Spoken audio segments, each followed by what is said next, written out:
一路行一路講。今日想上蝴蝶山咧，我前面呢個牌係蝴蝶山徑啊。咁而家咧望翻去右手邊嗰個係粉嶺站咯。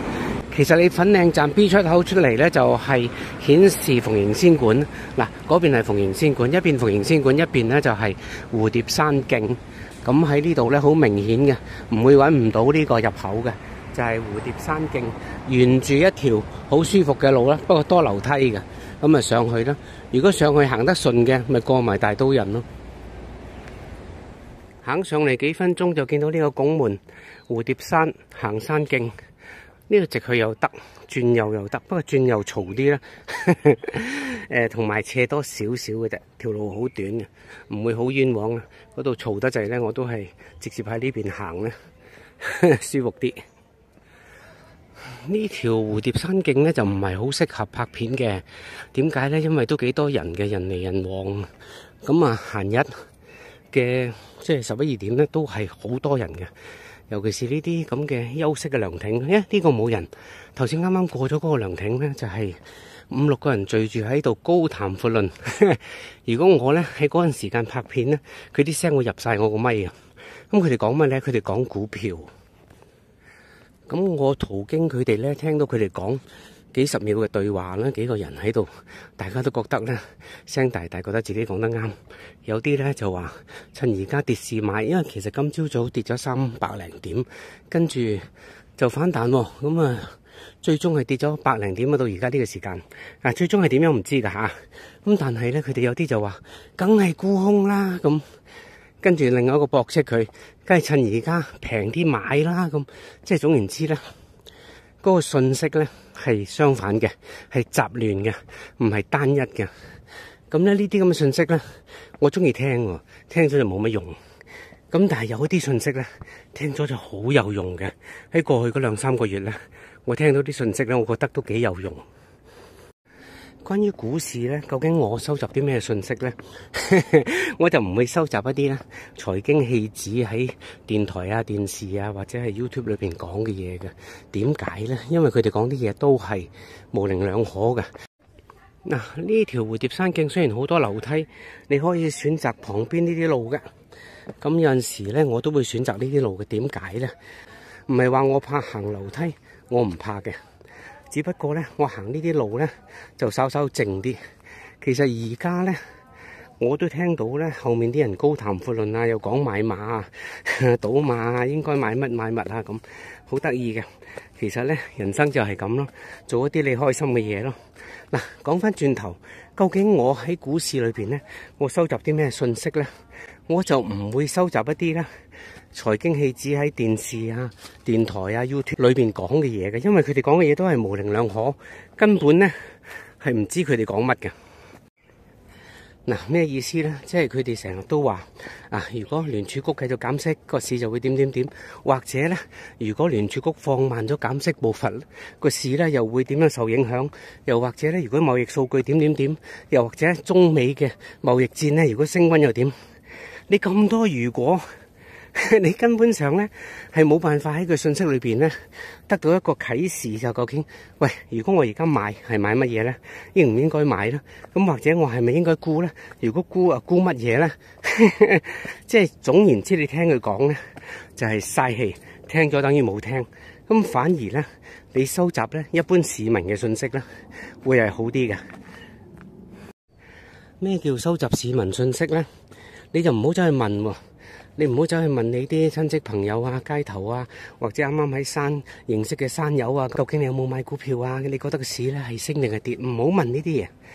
如果人哋中意講，你就聽，聽完之後咧，你就睇下佢個信息咧係指向個市向上啊，抑或係向下，即係話咧佢究竟係好亢奮啊，賺咗錢啊，叻死唔得切同你認叻啊，抑或話股市冇得玩噶啦，死梗啦咁，我都坐艇好耐啦，仲未到家鄉啊咁，你就聽呢啲咁嘅信息，然後咧你就分析究竟咧大部分人係諗緊啲乜嘢咯。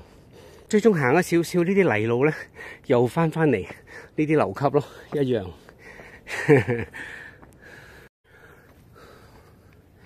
由蝴蝶山徑嗰個路口行咗上嚟，35分鐘嚟到呢度。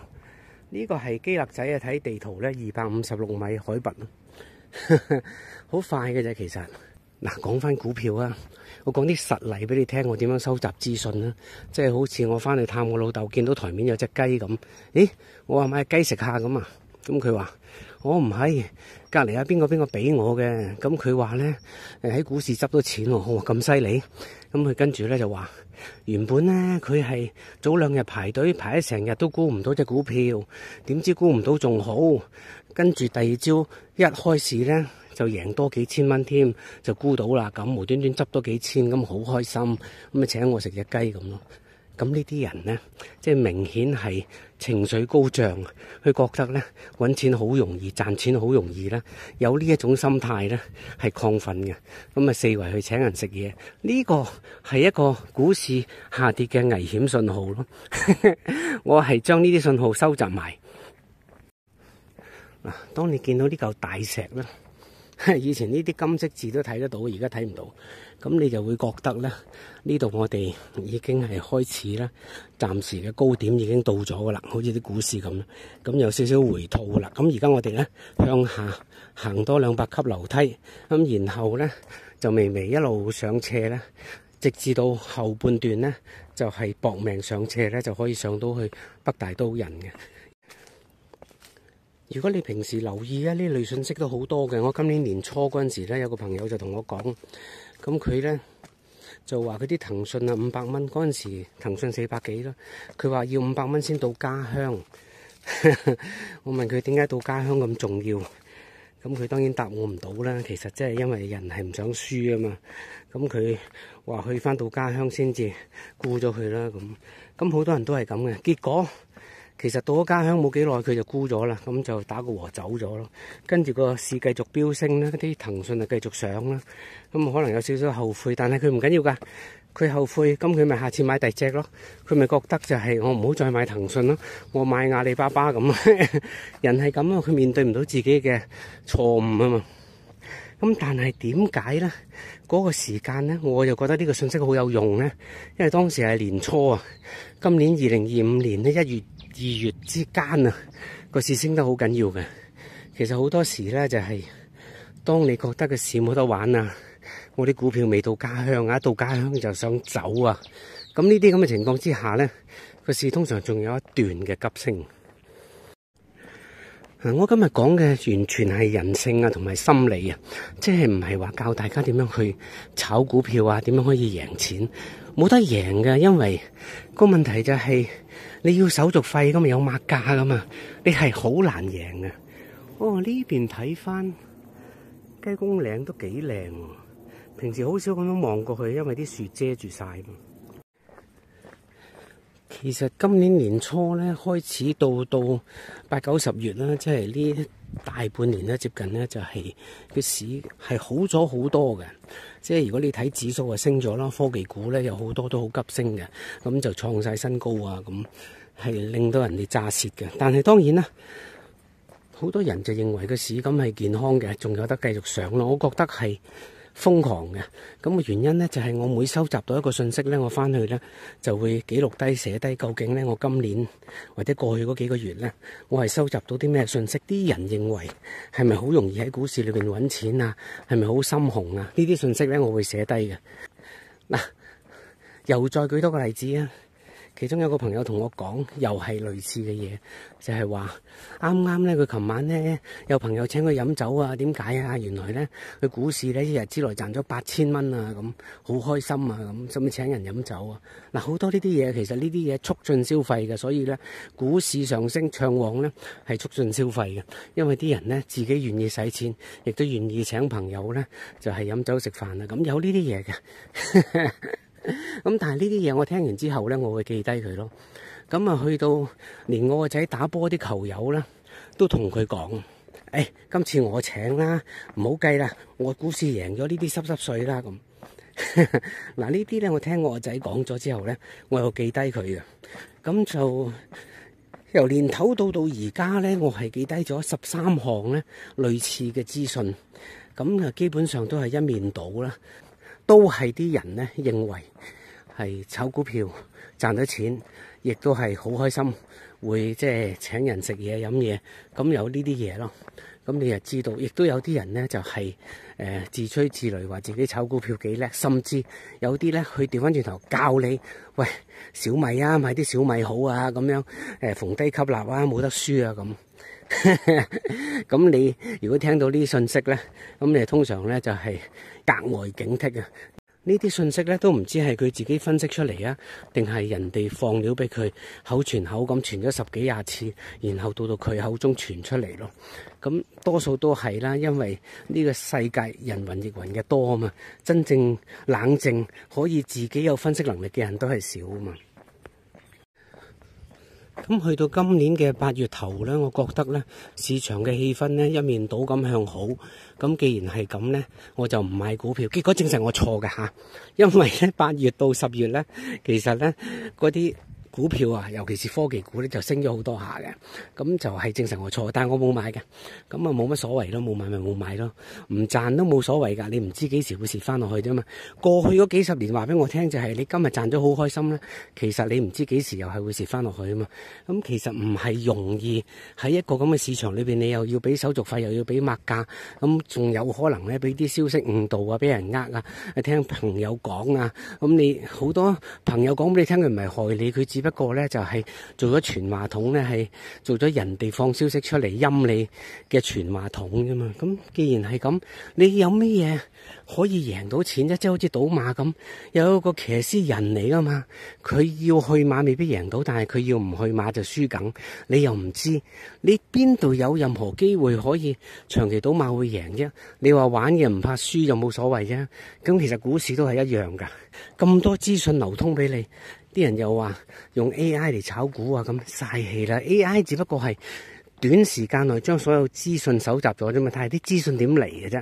咪係人哋刻意放俾你啫嘛。咁你點知道係真定假啫？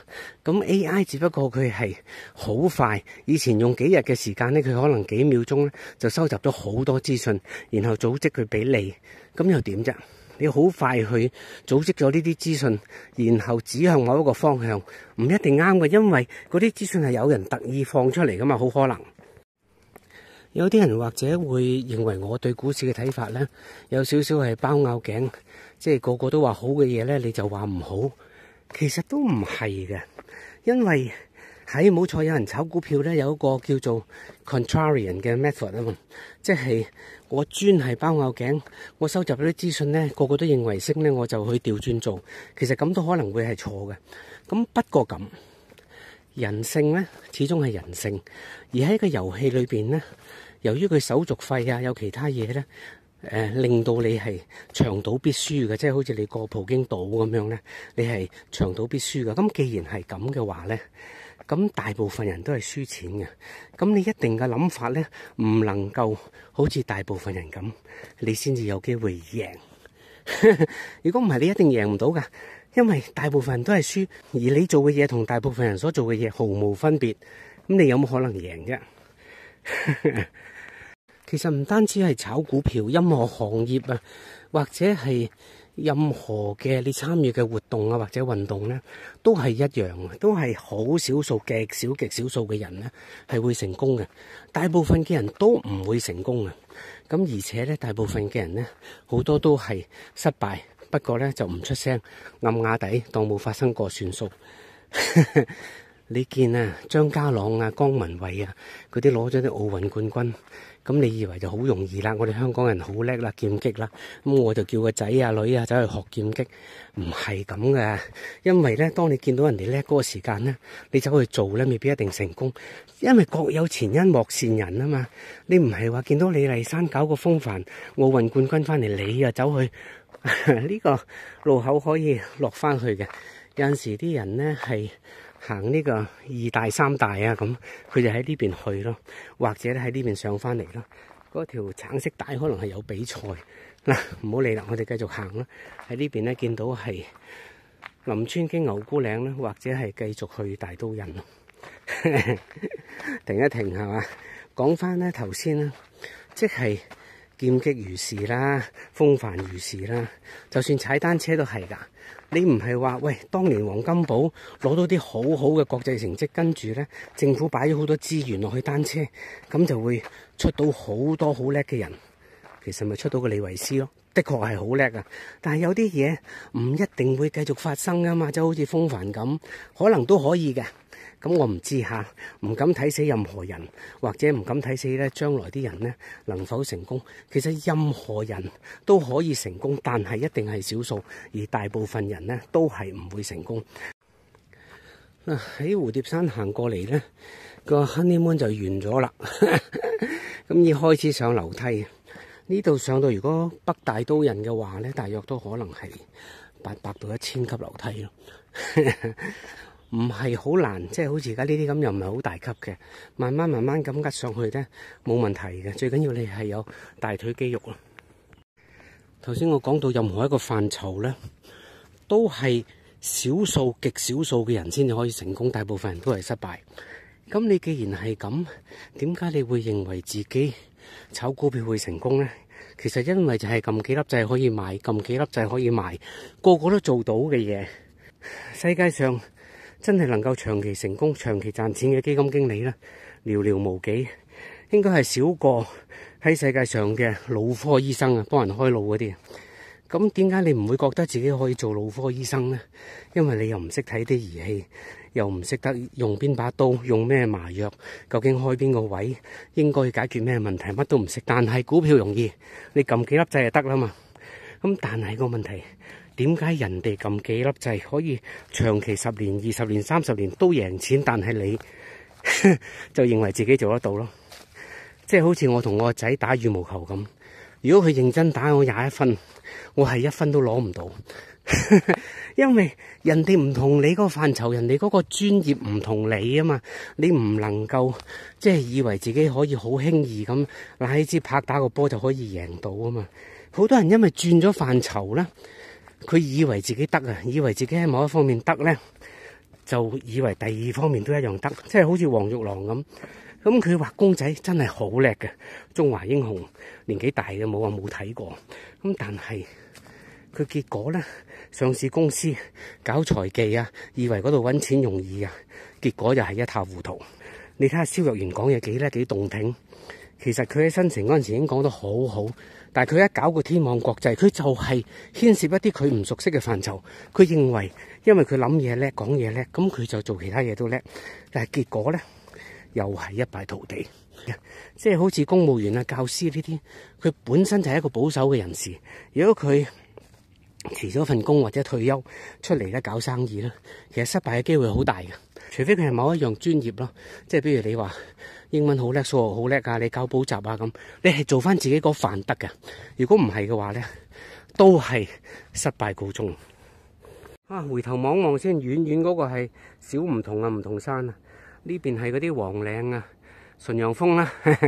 早輪我拍過條片，純陽峰呢邊馬鞍山。我喺粉嶺站過嚟，花咗1個半鐘頭咧，就嚟到呢個北大刀人。咁呢度有一個嘅瞭望台嘅，咁啊都幾靚嘅，係望到好開揚嘅大陸嘅景啦，即係呢邊咯。靚唔靚啊？今日天氣唔錯啊！好啦，到咗呢個北大刀人嘅標高處啦。個零鐘頭啦，你落去都可能要1個鐘，落林村啦就1個鐘啦。如果過去嗰邊大刀人，然後落嘉道理咧，就要個幾鐘。好啦，今日拍到呢度啦，拜拜。